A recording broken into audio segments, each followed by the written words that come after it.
Печална статистика на Българския червен кръст. 34 души са намерили смъртта си в морето през миналото лято само по Южното Черноморие. От началото на сезона удавниците са 3. Показна спасителна акция, в която участва и хеликоптер, беше представена днес на централния плаж в Бургас.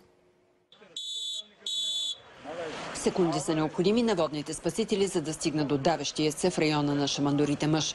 Примерният инцидент е само една от ситуациите, с които се срещат ежедневно спасителите. Целта им да покажат на летовниците, че морето не е до колене.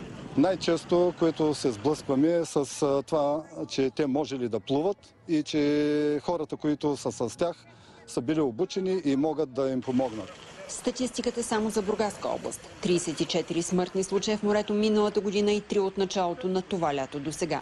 Основно хора на възраст между 50 и 60 години плували в неохраняеми зони. Наистина неохраняемите места предлагат повече осамотение, но въпреки всичко тогава пък трябва да има по-голяма бдителност от страна на семействата и на хората, които предпочитат тази форма на плажуване. Водните спасители призовават да се спазват флаговите ограничения и още. Ако докато сме във водата и усетим, че морето ни дърпа, да не се срамуваме и да викаме за помощ най-близките до нас.